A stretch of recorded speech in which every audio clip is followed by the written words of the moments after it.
감사합니다.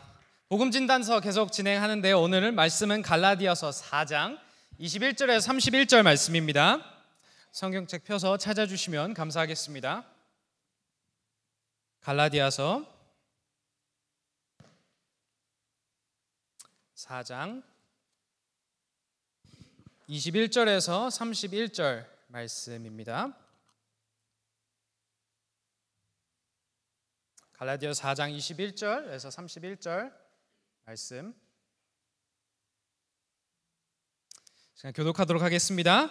율법 아래 있기를 바라는 사람들이여 나에게 말해보십시오. 여러분은 율법이 말하는 것을 듣지 못합니까? 아브라함에게 두 아들이 있었는데 한 사람은 여종에게서 태어나고 한 사람은 종이 아닌 본처에게서 태어났다고 기록되어 있습니다. 여종에게서 난 아들은 육신을 따라 태어나고 본처에게서 난 아들은 약속을 따라 태어났습니다. 이것은 비유로 표현한 것입니다. 그 여자는 두 가지 언약을 가르칩니다. 한 사람은 시내산에서 나서 종이 될 사람을 낳은 하갈입니다. 하갈이라 하는 것은 아라비아에 있는 시내산을 뜻하는데 지금의 예루살렘에 해당합니다. 지금의 예루살렘은 그 주민과 함께 종노릇을 하고 있습니다. 그러나 하늘에 있는 예루살렘은 종이 아닌 여자이며 우리의 어머니입니다. 성경에 기록하기를 아이를 낳지 못하는 여자여 즐거워하여라. 해산의 고통을 모르는 여자여 소리를 높여서 외쳐라. 홀로 사는 여자의 자녀가 남편을 둘 여자의 자녀보다 더 많을 것이다 하였습니다. 형제자매 여러분, 여러분은 이삭과 같이 약속의 자녀들입니다. 그러나 그때 육신을 따라 난 사람이 성령을 따라 난 사람을 박해한 것과 같이 지금도 그러합니다. 그런데 성경은 무엇이라고 말합니까? 여종과 그 아들을 내쫓아라. 여종의 아들을 절대로 종이 아닌 본처의 아들과 함께 유업을 받지 못할 것이다 하였습니다. 다 같이 시작. 그러므로 형제자매 여러분, 우리는 여종의 자녀가 아니라 자유를 가진 여자의 자녀입니다. 시간 다 같이 일어나셔서 가슴에 손을 얹고 외치길 소망합니다. 이 시간 하나님의 말씀을 받습니다. 이 말씀이 나를 변화시킵니다. 이 말씀이 우리 가정을 변화시킵니다. 내 멋대로의 신앙에서 벗어날 것입니다. 아멘. 자리에 앉아주시길 바랍니다. 오늘은 시작이라는 주제를 갖고 말씀을 나누길 소망합니다. 시작은 중요합니다. 아멘이신가요? 뭐든지 시작이 중요해요. 그 시작이 반이라는 말도 있습니다. 그죠? 제가 운동하러 헬스장 갈 때마다 저 자신에게 되새김질을 하는 말입니다. 헬스장 문을 들어갈 때부터 난 시작을 했으니 이미 반은 했다 하면서 다시 나옵니다. 게으른 거죠. 죄송합니다. 자, 무엇이든 시작이 중요합니다. 물론 과정 중에 끼고 맞춰가는 부분들도 있지만 많은 것들이 시작하기 전에 정해지기 때문입니다. 그래서 이런 말도 있는 것 같아요. 역사를 모르는 민족은 미래도 없다라는 말도 어디서 들어보셨나요? 들어보셨죠? 그만큼 과거, 시작 이런 것들을 제대로 알고 있어야 현재 그리고 미래도 제대로 갈 수 있다라는 의미이겠죠. 저희들의 인생도 마찬가지인 것 같습니다. 저희들의 시작을 제대로 알아야 합니다. 그러면 저희들의 시작은 언제일까요? 태어날 때일까요? 크리스천에게 있어 크리스천의 인생은 태어날 때 시작되지 않습니다. 크리스천의 인생은 믿음으로 그리스도와 함께 죽고 부활할 때 시작됩니다. 아멘이신가요? 크리스천의 시작은 부모님이 아니라 하나님으로부터 시작된다는 말입니다. 그래서 하나님이 저희들의 거듭난 인생을 시작하실 때 어떻게 시작하셨는지, 또한 어떤 의도로 시작하셨는지 등의 질문들을 던지고 깨닫는 것은 저희들이 어떻게 인생을 살아가야 하는가에 있어서 굉장히 좋은 내비게이션, 나침반이 됩니다. 그런데 오늘 21절 말씀을 보면 갈라디아인들은 율법 아래에 있기를 바라고 있습니다. 율법 아래에 있는 마음을 갖고 살아가고 있습니다.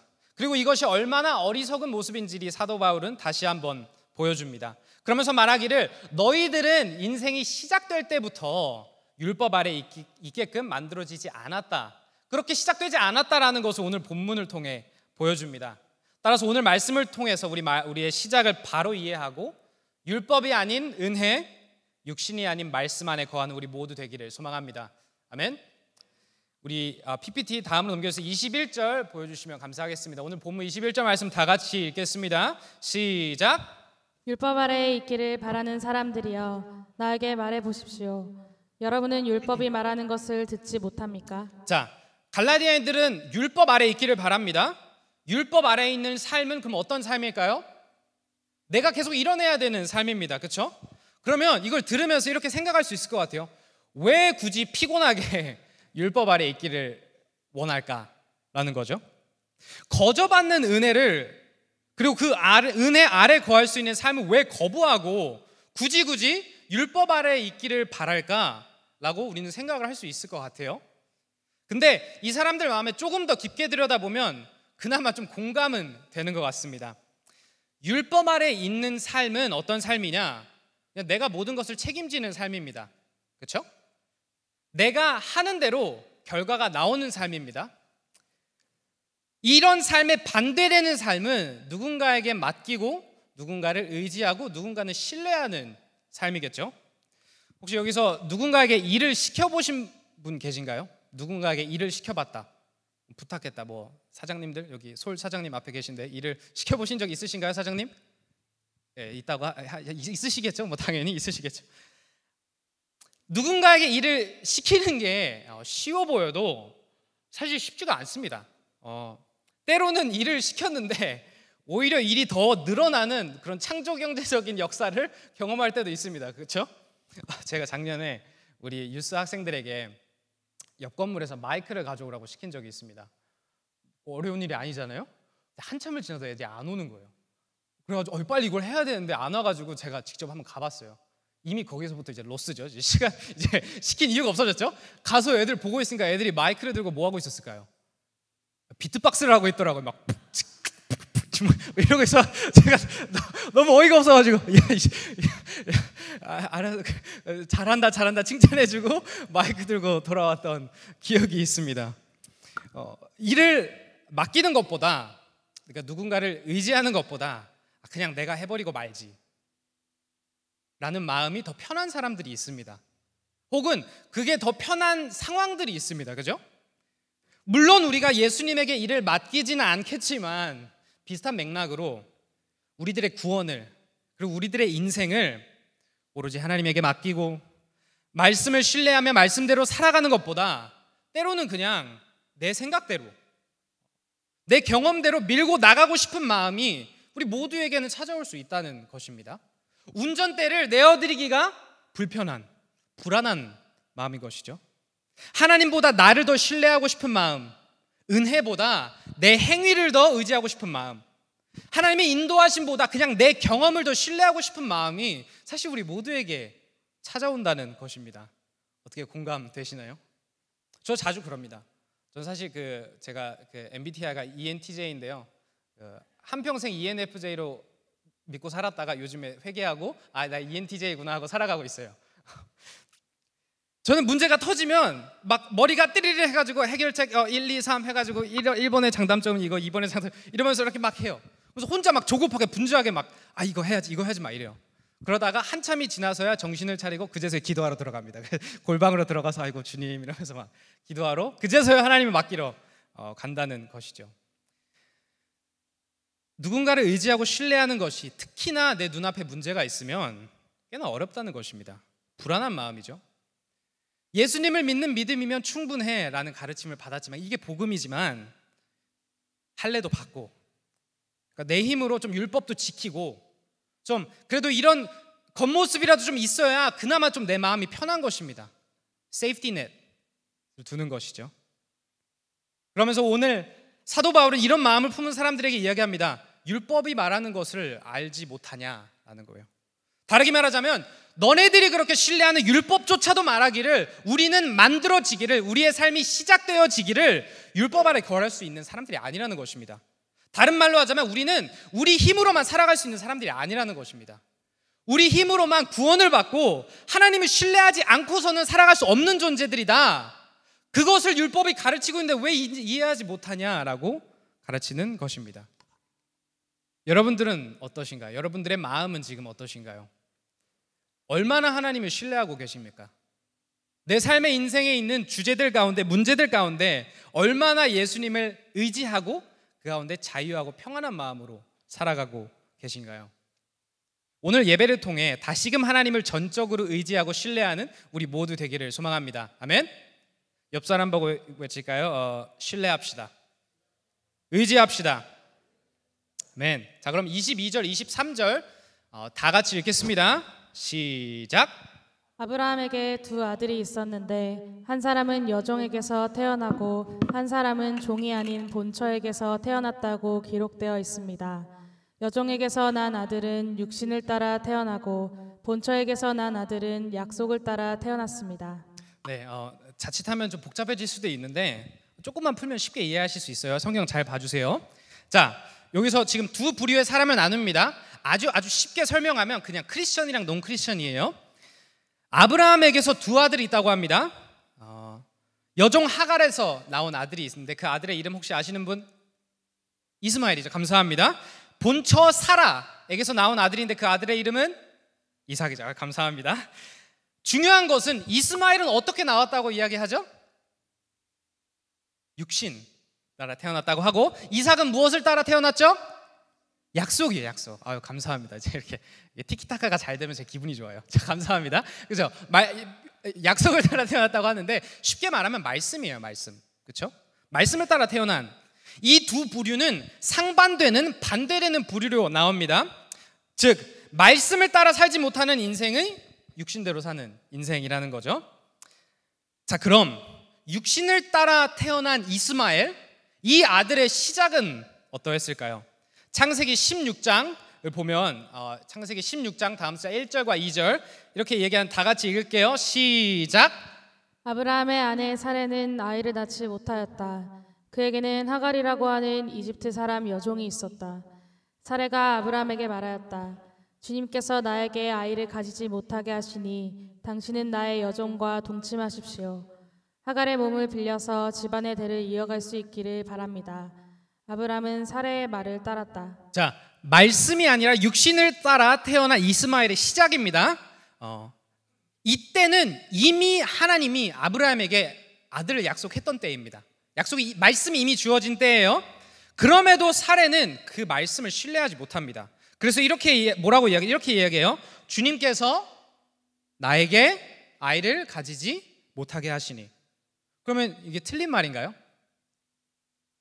아니요, 사실 맞는 말이에요. 그죠? 지금 이 상황에서는 때가 되지 않아서 아직 이삭이 생기지 않았던, 아이가 생기지 않았던 때입니다. 그런데도 문제는 무엇이냐?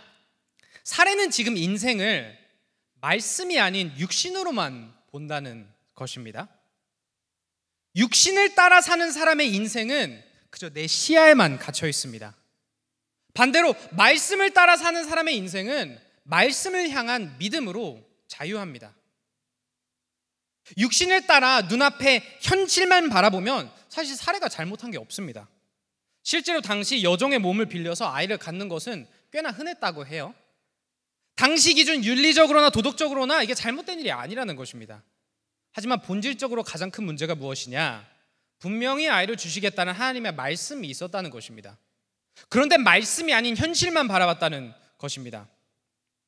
그 예화 잘 아시죠? 그 물이 이렇게 컵이 있고 그 컵에 물이 반만 차 있으면 누구는 그걸 보고 물이 반밖에 없네 라고 이야기하지만 누구는 물이 반이나 있네 라고 이야기한다라는 그 예화 아시죠? 같은 상황을 봐도 무엇을 따라 사느냐에 따라서 상황을 다르게 해석한다라는 것입니다. 사례는 오늘 이렇게 말했었어야 합니다. 주님께서 아직 나에게 아이를 가지지 못하게 하시니 주님께서 아이를 주시겠다던 말씀을 붙잡고 간구합시다 라는 고백이 나와야 하지 않았을까요? 그럼 여쭤보고 싶습니다. 여러분들은 어떻게 세상을, 상황을 바라보고 계십니까? 지금 내 눈앞에 있는 상황 어떻게 바라보고 계신가요? 말씀을 통해 바라보고 계신가요? 혹은 눈앞에 현실만을 통해 바라보고 계신가요? 말씀을 믿는 크리스천들이 현실적으로 생각하면 이라는 뉘앙스로 말씀을 신뢰하지 못하고 현실에 타협을 하며 그것이 마치 어른이 된 것처럼 혹은 좀 더 책임감 있게 살아가는 사람처럼 행동하는 것이 참으로 비극이지 않나 생각을 합니다. 우리는 어린아이와 같은 믿음을 갖고 있어야 합니다. 때로는 이런 표현에서 죄송하지만 무식하게 말씀을 믿고 신뢰하며 나아가야 된다라는 것입니다. 우리는 육신이 아닌 말씀을 통해 세상을 바라보도록 지어졌습니다. 이런 믿음을 갖고 나아가는 우리 모두 되기를 소망합니다. 아멘. 아멘. 자, 이렇게 육신을 따라 태어난 이스마엘의 시작에 사실 한 가지 더 살펴보길 원합니다. 사례는 이렇게 말합니다. 하갈의 몸을 빌려서 집안의 대를 이어갈 수 있기를 바랍니다라고 이야기를 해요. 하갈의 몸을 통해 이스마엘이 태어난 그런 목적이 무엇이라고 하는 것이죠? 집안의 대를 이어가기 위함이다라는 거예요. 하지만 하나님이 말씀으로 그들에게 후손, 민족을 약속하신 목적은 무엇이었냐? 창세기 12장 2절 말씀 다 같이 읽겠습니다. 시작. 내가 너로 큰 민족이 되게 하고 너에게 복을 주어서 내가 크게 이름을 떨치게 하겠다. 너는 복의 근원이 될 것이다. 아멘. 요즘은 세상에서도 꿈을 크게 꾸라고 합니다. 그죠? 제가 옛날에 혹시 슬램덩크라는 만화 아시는 분들 계신가요? 슬램덩크 한때 굉장히 유명했던, 없으세요? 저만 만화 읽나요? 요즘은 아닐 거예요. 너무 그렇게 보지 마시고. 슬램덩크라는 만화가 있었어요. 한때 유명했습니다. 감사해요. 네. 거기서 이제 그 강백호라는 친구가 있었습니다. 주인공이에요. 그 친구 키가 187이었습니다. 그래서 저는 어린 나이에 강백호로 동경해서 나도 187처럼 크고 싶다라는 아주 원대한 꿈을 가지고 살았던 기억이 있습니다. 세상도 꿈을 크게 꾸라고 합니다. 농구를 할 거면 마치 NBA에 갈 것처럼, 가수가 될 거면 김나박이가 될 것처럼 크게 꿈을 꾸라고 해요. 이번 주 저희 교회에 우리 새로운 아이가 태어나지 않았습니까? 우리 피재진 고현주 성도님의 피노엘 아이가 태어났습니다. 너무나도 기쁜 일이에요. 그죠? 경사입니다. 경사. 목회팀에서도 우리 계속해서 태어나는 아이들을 어떻게 또 잘 준비하고 우리 목양할 수 있을까 막 고민하면서 너무 기쁜 거예요. 그죠?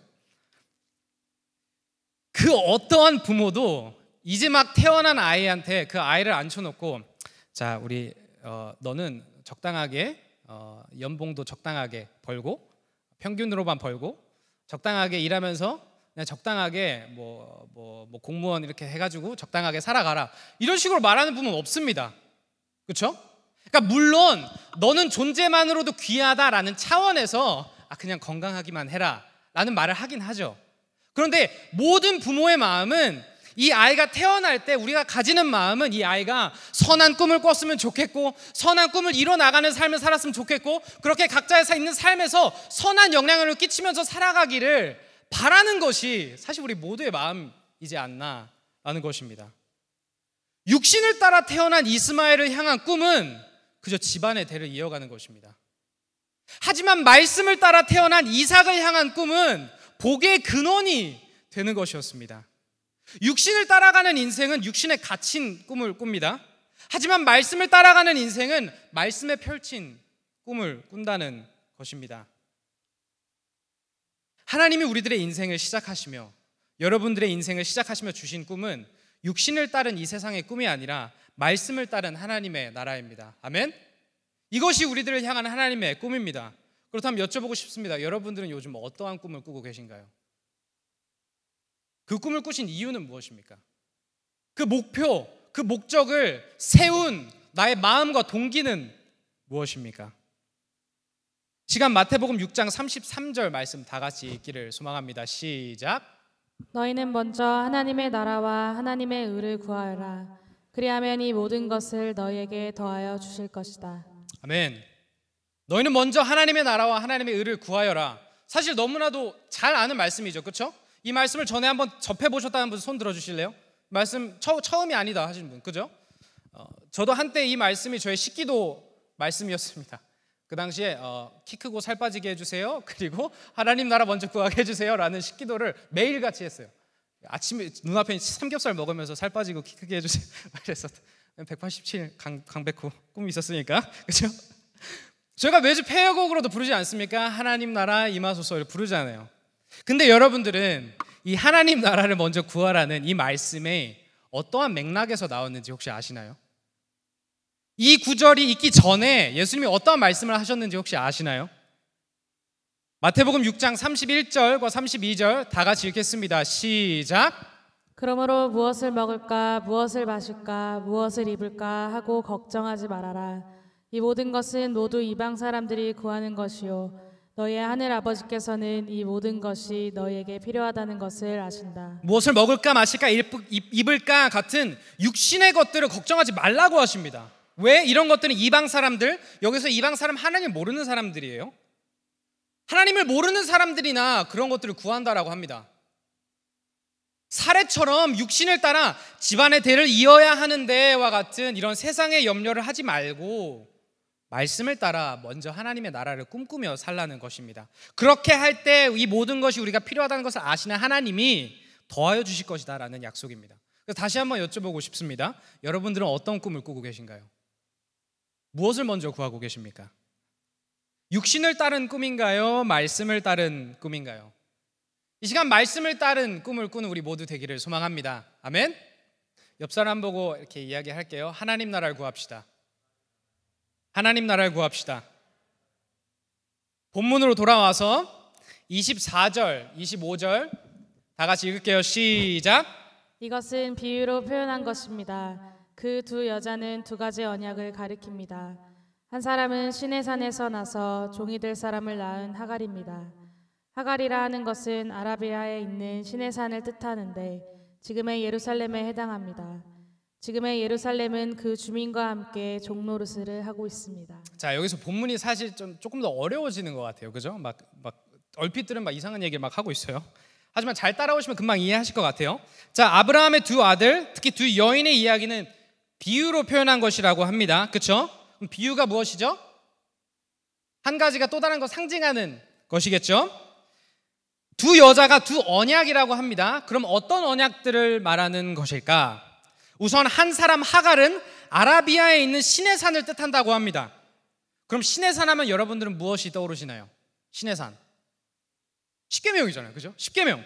다른 말로 모세가 받은 율법입니다. 그렇죠? 그래서 말이 어려워 보이지만 쉽게 말하면 그냥 하갈은 율법을 비유, 상징한다라는 것입니다. 여기서 저희가 집중해야 되는 것은 바울이 이들을 어떻게 표현하고 있는가? 하갈은 어떤 사람을 낳을 것이라고 하나요? 어떤 사람을 낳을 것이라고 하죠? 종이 될 사람을 낳을 것이라고 합니다. 그리고 하갈은 지금의 예루살렘에 해당한다고 하는데 그 주민과 함께 무슨 노릇을 하고 있다고 하죠? 종노릇을 하고 있다.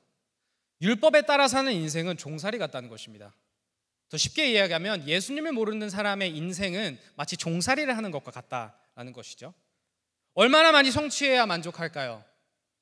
얼마나 많이 돈을 벌어야 만족할까요? 얼마나 많이 인정을 받아야 만족할까요? 이런 인생이 참 종살이 같다는 것입니다. 죄 아래에 있는 인생이.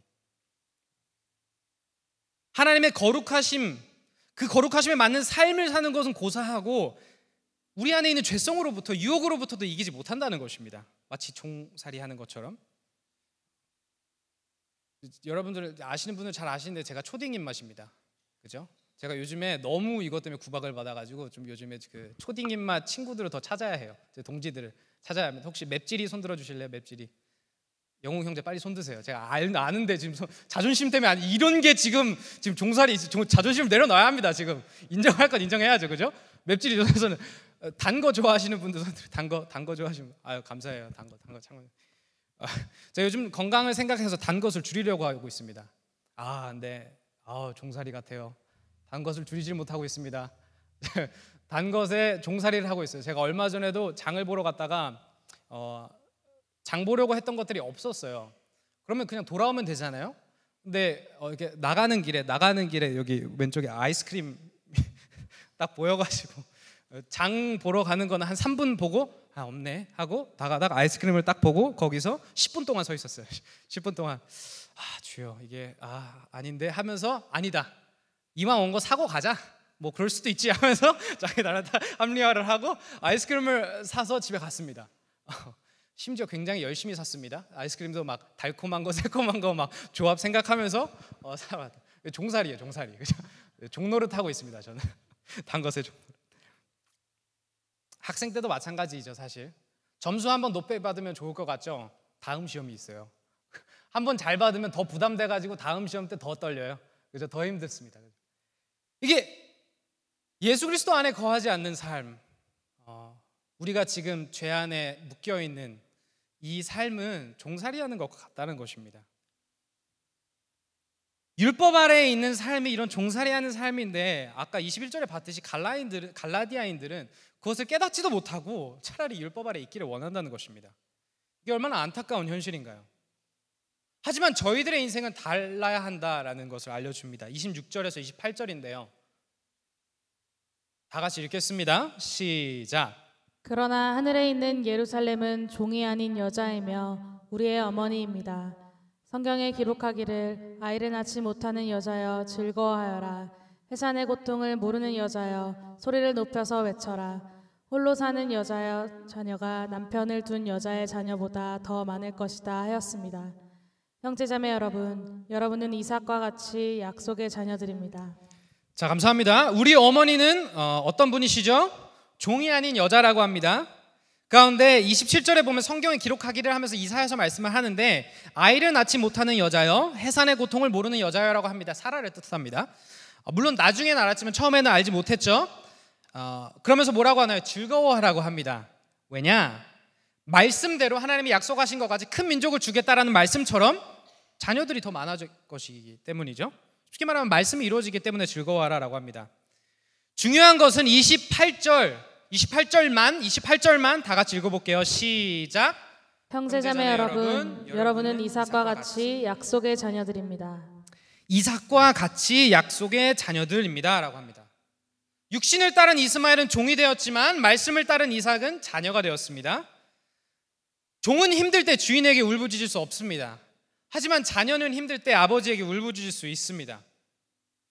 우리들이 살아가야 하는 인생은 하나님이 우리의 삶을 시작하실 때 뜻하셨던 바는, 너는 이제 더 이상 종살이 하지 말고 종처럼 살지 말고 자녀처럼 살아가라. 힘들 때 나를 바라보고 나를 향해서 울부짖어라 라는 의도를 갖고 있었다는 것입니다. 여러분들은 어떻게 살아가고 계신가요? 종처럼 살아계신가요? 아니면 자녀처럼 살아가고 계신가요? 뿐만 아니라 이 표현이 굉장히 중요합니다. 누구와 같은 약속의 자녀들이라고 하죠? 이삭과 같은 약속의 자녀들이라는 것입니다. 모든 자녀가 다 귀합니다. 아멘? 모든 자녀가 다 귀해요. 하지만 어쩔 수 없이 조금이나마 더 힘들게 얻게 된 자녀는 조금이라도 좀 더 애틋해지는 그런 마음이 생기는 것 같습니다. 그렇죠? 그렇게 본다면 여러분, 이삭만큼 힘들게 얻은 자녀가 어디 있나요? 사라가 이삭을 가질 때 사라의 나이를 기억하시나요? 90살이었습니다. 90살. 여기 씨 90살, 이렇게 말하면 93, 제가 한국말이 서툴 죄송해요. 10살 되었거든요. 90세가 모르겠네요. 자, 이해되셨죠? 자, 없잖아요. 실제로 불가능한 몸이었지만 오로지 말씀으로 기적적으로 가지게 된 자녀라는 것입니다. 그만큼 귀한 자녀라는 것입니다. 그런데 포인트가 뭐냐? 우리가 이삭과 같이 귀한 자녀라는 것입니다. 우리 옆 사람 얼굴 살펴볼까요? 옆 사람 얼굴 보세요. 귀한 얼굴이라는 거예요. 귀한 얼굴. 귀한 얼굴이에요. 하나님이 보시기에 이삭과 같이 귀한 자녀라는 것입니다. 우리가 같이 이렇게 예배드리고 있는 한 사람 한 사람이 그렇다는 것입니다. 지난주 선교를 다녀왔습니다. 감사한 일들이 사실 너무 많았어요. 그런데 사실 결국 가장 기억에 남고 귀한 것은 사람들이었습니다. 그죠? 관계들이 제일 귀했어요.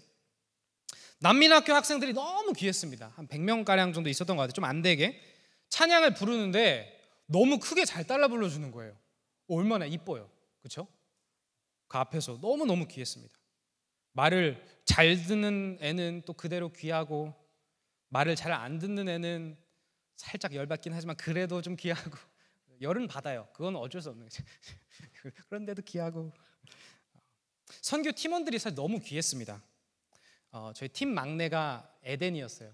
목사님 둘째 딸 에덴이 너무 귀했어요. 너무 귀했어요. 저는 에덴이 같은 딸을 낳으면 진짜 큰일 납니다. 진짜로 저는 아주 집 밖에 안 나오고 싶을 것 같아요. 너무 예쁜 거예요, 그죠?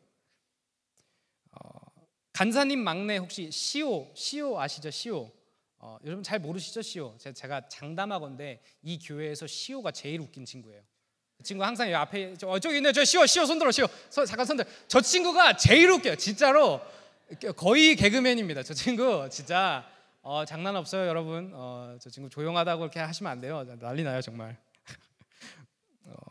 여기 앞에 민석 형제 계시고 뒤에 재용 전도사님 계시는데 둘이 서로 코드가 잘 맞나 봐요. 그래서 선교 내내 자꾸 소울메이트 찾았다고.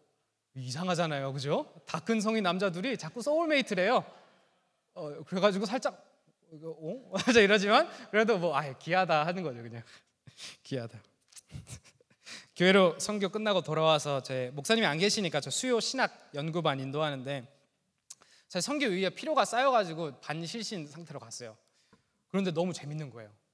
그래서 막 그 승하 성도님이 신학적 질문을 막 계속 막 던지는데 막 질문이 하나 오면 원래 대답이 있고 그 다음에 질문이 있고 그 다음에 대답이 있고 이래야 되잖아요. 근데 질문은 있고 제가 아직 대답을 안 했는데 갑자기 또 다른 분이 하지만 이것 또한 질문이 있습니다. 또 다른 질문이 쌓이고 대답을 아직 안 했는데 갑자기 또 다른 분이 이 질문도 있습니다. 이러면서 막 질문이 남발하는데 얼마나 귀해요.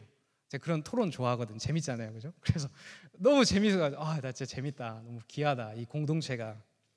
그리고 또 원래 제가 인도하는 모교 제자반 가서 또 인도하는데 또 저 혼자 신났어요. 저 혼자 신나가지고 막 우리 여기 찾아볼까 하면서 여기도 찾아보고 여기 찾아보고 여기 찾아보고 아무 것 같지 않는 이런 일상의 삶 그리고 이런 일상의 삶을 누릴 수 있는 우리 한 사람 한 사람이 이삭과 같이 귀하다는 것입니다. 사도 바울이 얼마나 답답했을까요? 하나님 보시기에 이삭과 같이 귀한 자녀들이 자꾸 종노릇을 하려고 합니다. 자꾸 종살이를 하려고 합니다. 귀한 자녀인데 나 자신을 보기를 종처럼 바라본다는 것입니다. 그래서 이해를 하지 못한다는 것입니다. 너무나 안타까운 현실이죠. 그리고 서로를 바라보기를 이삭과 같이 귀한 자녀라는 것을 이해하지 못한다는 것입니다. 누리지 못한다는 것입니다. 여러분들은 우리 서로를 누리고 계신가요? 옆 사람 보고 이렇게 이야기할까요? 너무나도 귀하십니다. 너무나도 귀하십니다. 이삭과 같은 자녀이십니다. 이삭과 같은 자녀이십니다도 해주세요. 이삭과 같은 자녀이십니다. 누리시길 소망합니다. 가운데 창세기 21장 6절 사라의 고백인데요. 다 같이 읽겠습니다. 시작. 사라가 혼자서 말하였다. 하나님이 나에게 웃음을 주셨구나. 나와 같은 늙은이가 아들을 낳았다고 하면 듣는 사람마다 나처럼 웃지 않을 수 없겠지. 이 고백이 우리 모두의 고백이 되기를 소망합니다. 시오는 저에게 웃음을 줍니다. 고마워 시오야, 고마워요. 서로에게 웃음을 주는 그런 귀한 공동체로 서로를 누리며 나아가는 우리 모두 되기를 소망합니다. 하지만 이런 우리의 삶에도 사실 항상 웃을 수만 없는 것 같습니다. 실제로 다음 말씀을 보면 이렇게 이야기합니다. 29절 다 같이 읽겠습니다. 시작. 그러나 그때 육신을 따라 산 사람이 흥흥을 따라 난 사람을 박해한 것과 같이 지금도 그러합니다. 육신을 따라 난 사람, 즉 믿지 않는 자들이 성령을 따라 난 사람, 즉 믿는 사람들을 박해할 것이라고 합니다. 그때 예전에도 그렇고 지금도 그러실 것이라고 합니다. 실제로 마태복음 10장을 보면 예수님이 똑같은 말씀을 하시는데 이 시간 성경책 피셔서 마태복음 10장 찾아주시면 감사하겠습니다. 마태복음 10장 16절부터 볼 건데요. 마태복음 10장 16절 마태복음 10장 16절입니다. 16절만 슬라이드 띄워주시면요. 마태복음 10장 16절 이것만 다 같이 읽고 밑에 부분은 각자 성경 찾아보실게요. 16절 다 같이 읽겠습니다. 시작. 보아라, 내가 너희를 내보내는 것이 마치 양을 이리떼 가운데로 보내는 것과 같다. 그러므로 너희는 뱀과 같이 슬기롭고 비둘기와 같이 순진해져라. 이삭과 같이 귀한 우리 자식들을 세상에 내보내는 것이 마치 양을 이리떼 가운데로 보내는 것과 같다고 고백하십니다. 그러면 저희들에게 뱀과 같이 슬기롭고 비둘기와 같이 순진해져라라고 하죠. 그 다음부터 쭉 이야기하시기를 17절을 보면 어려움이 있을 것이니 사람들을 조심하여라. 사람들이 참 두렵습니다. 그렇죠? 나 때문에 끌려나가서 증언할 것인데 그때 걱정하지 말아라. 왜냐? 말씀하시는 아버지의 영이 함께 계시기 때문에 라면서 안심을 해주시죠. 형제가 형제를 죽음에 넘겨주고 가족이 서로 죽일 것이다라는 말을 해줍니다. 고단할 것이라는 것이죠. 내 이름 때문에 모든 사람들에게서 미움을 받을 것이다라고 이야기합니다. 미움받는 것을 좋아하시는 분 계신가요? 저 미움받으면 잠을 못 자면 미움 안 좋아요. 그렇죠? 고을에서 피하여라. 박해를 받거든. 삶이 고단할 것입니다. 말씀을 따라 사는 인생이 단지 그냥 마냥 행복하고 웃음만 있고 기쁨만 있는 것이 아니라 박해가 있고 고통과 있고 고난이 있을 것이다 라고 이야기를 합니다. 모두의 삶이 그렇다는 것입니다. 그러면서 이야기하시기를 24절 앞에 계시죠? 성경 24절, 각자 성경책의 24절 다 같이 읽겠습니다. 시작. 제자가 스승보다 높지 않고 종이 주인보다 높지 않다. 자, 그럼 갑자기 제자가 스승 이렇게 이야기를 하세요. 스승이 누구일까요? 주인이 누구일까요? 예수님이시겠죠. 그렇죠? 생각을 해보면 박해가 있을 건데, 어려움이 있을 건데, 어려움 있는 사람들 가운데 그 사람들에게 예수님이 지금 누구에 대해서 이야기해 주시고 계시죠? 예수님 본인이십니다. 우리의 스승이자 주인이신 예수님도 동일하게 박해를 받으셨다라는 것을 우리들에게 알려줍니다. 그럼 왜 예수님이 이것을 다시 리마인드 해줄까요? 우리에게 리마인드를 드릴까요? 주실까요? 나도 힘들었으니까 너네들도 힘들어봐라 막 이런 마음이실까요? 그게 아니라 예수님도 박해를 받으셨는데 예수님이 박해 받으신 이유를 생각해 보라는 것입니다. 예수님은 박해 받으실 만한 분이 아니셨습니다. 하지만 박해를 받으셨죠. 왜 박해를 받으셨나요? 누구를 위해? 우리를 위해 박해 받으신 것 아닌가요? 우리를 구원해 주시기 위해 아버지와 동등하게 하늘에 있으면 되셨던 분이 이 땅에 내려오신 이유가 바로 우리 때문 아니냐라는 것입니다. 우리 모두는 우리를 위해 박해받으신 예수님의 모습을 기억해야 한다라는 것입니다. 사실 우리 모두 이미 그렇지 않나요? 우리가 너무 힘들고 바쁘고 고단할 때 우리를 위해 너무나도 힘든 삶을 먼저 견뎌내 주신 우리 부모님의 희생을 기억하면 힘이 납니다. 그렇죠? 내가 지금 사는 삶도 너무 힘든데 나를 위하여서 이미 희생해 주신 우리 아버지, 어머니의 고난과 그 힘들었던 나날들을 기억하면 그 희생 너머로 있는 사랑을 기억하면 힘이 난다라는 것입니다. 마찬가지로 우리들 삶 속에 박해가 찾아올 때 우리를 위해 박해를 받으신 예수님을 바라보고 우리를 위한 그 희생과 그 사랑을 기억하며 위로를 받고 용기를 얻고 힘을 얻고 나아가라는 것입니다. 지금 여러분들은 어떠한 삶의 시기를 지나고 계신가요? 어떠한 어려움들과 고통과 박해가 있으신가요? 그런데 예수님을 바라보시기를 축복합니다. 아멘. 우리를 위해 목숨도 내어주신 예수님의 희생, 그리고 그 희생 너머로 있는 그 크신 사랑을 누리고 힘입어 나아가는 우리 모두 되기를 소망합니다. 마지막으로 30절, 31절 다 같이 읽겠습니다. 시작. 그런데 성경은 무엇이라고 말합니까? 여종과 그 아들을 내쫓아라. 여종의 아들은 절대로 종이 아닌 본처의 아들과 함께 유업을 받지 못할 것이다 하였습니다. 그러므로 형제자매 여러분, 우리는 여종의 자녀가 아니라 자유를 가진 여자의 자녀입니다. 네, 자, 가장 중요한 부분입니다.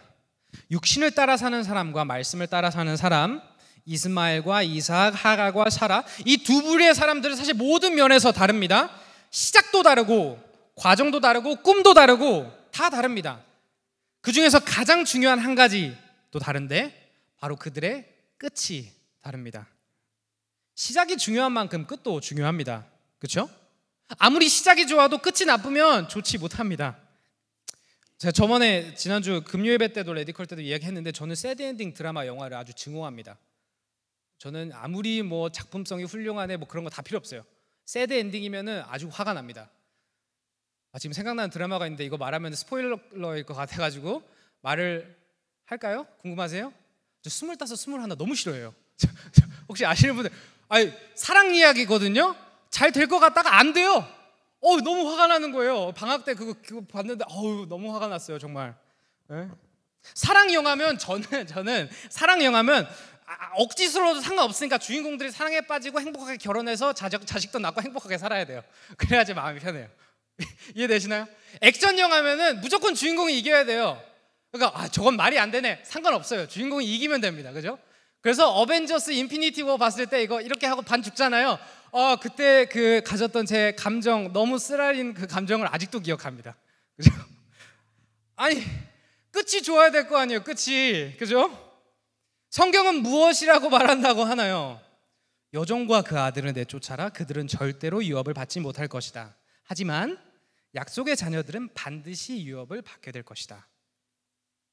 하나님 나라, 죄가 없는 세상, 고통과 아픔이 없는 세상이 분명히 찾아옵니다. 아멘.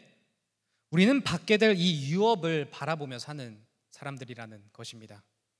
이 땅에선 그저 나그네고 좀 좋을 것 같다가도 다시 힘들어지고, 한 문제를 넘기면 또 다른 문제가 찾아오는 이 죄로 인해 타락되고 고장난 세상에서의 삶이 다가 아니라는 것입니다. 이 세상의 이 고장난 삶은 잠깐이고 이 너머로 영원한 유업이 있다는 것입니다. 영원한 하나님 나라가 있다는 것입니다. 그러니 이 유업을, 이 하나님 나라를 바라보고 고대하며 사모하는 마음으로 살아가라는 것입니다.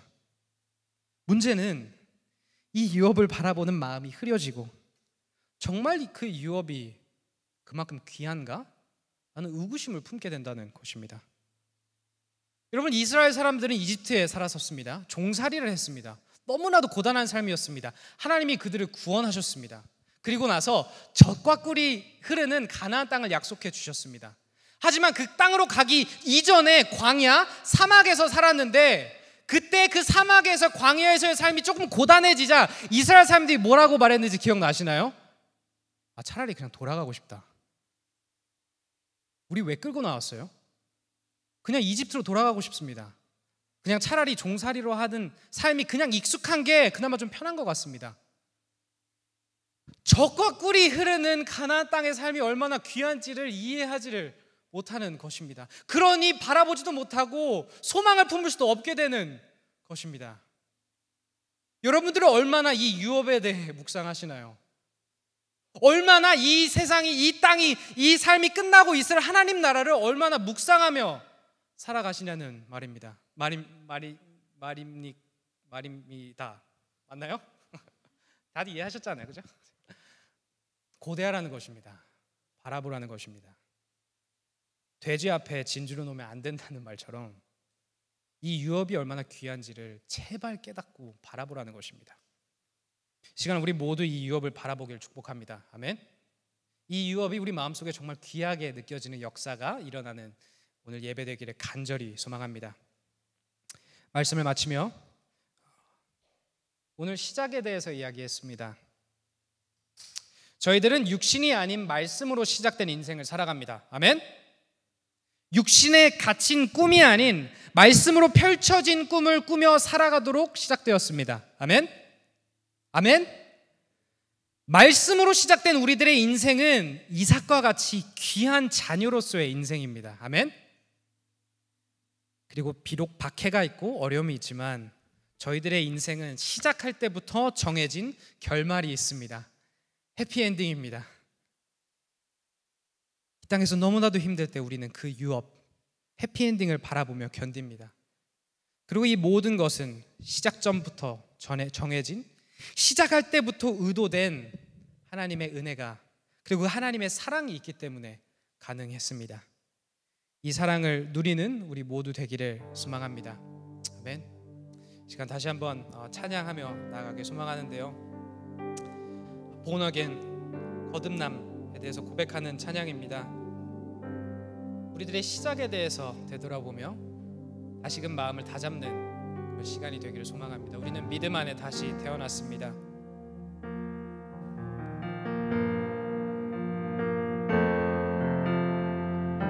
시간 고백하며 나아가겠습니다. 주 안에서 내 영혼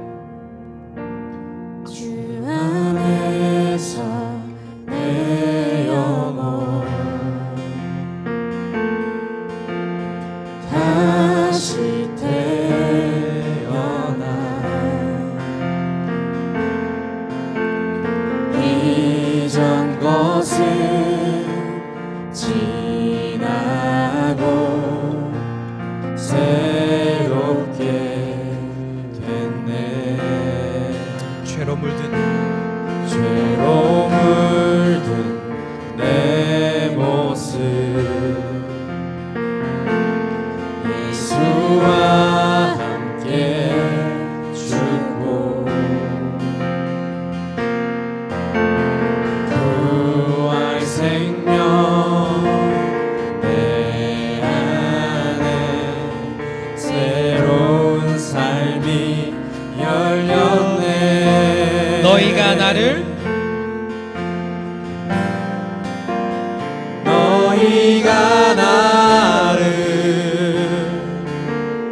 택한 것이 아니요 내가 너희를 택하여 세웠나니 내가 너희를 택하여 세웠나니 오직 내 안에 오직 내 속에 그리스도가 사네. 오직 내 삶에 오직 내 맘에 그가 주인 돼. 다시 한번 고백합시다. 오직 내 안에 오직 내 안에 오직 내 속에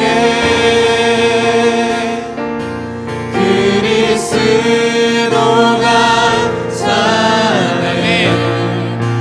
오직 내 삶에 오직 내 맘에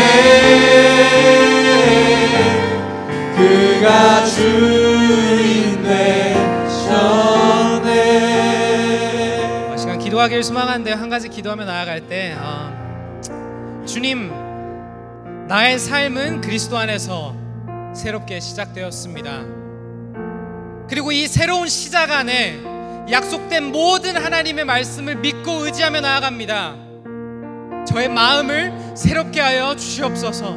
이 시간 너무 고단하여 지친 내 마음, 어느덧 굳어져 버린 내 마음을 성령님 새롭게 하셔서 다시금 그리스도 안에서 새롭게 시작되는 그 시작을 바라보게 하시고, 그 시작을 통하여 그 시작에 있는 약속과 말씀들을 통하여 저에게 새로운 힘을 주시길 소망합니다라며 이 시간 다 같이 기도하며 나아가겠습니다. 기도하겠습니다. 주님, 이 시간 우리 마음을 새롭게 하여 주시길 소망합니다. 저희들의 삶은 그리스도 안에서 새로 시작되었습니다. 우리들의 시작은 다른 것이 아닌 그리스도 안에서 발견됩니다. 예수님을 믿는 믿음 안에서 우리의 삶은 새로 시작되었습니다. 그 시작은 사랑으로 시작되었고 은혜로 시작되었고, 그 시작으로 말미암아 우리 더 이상 종살이가 아니라 이삭과 같이 귀한 자녀들로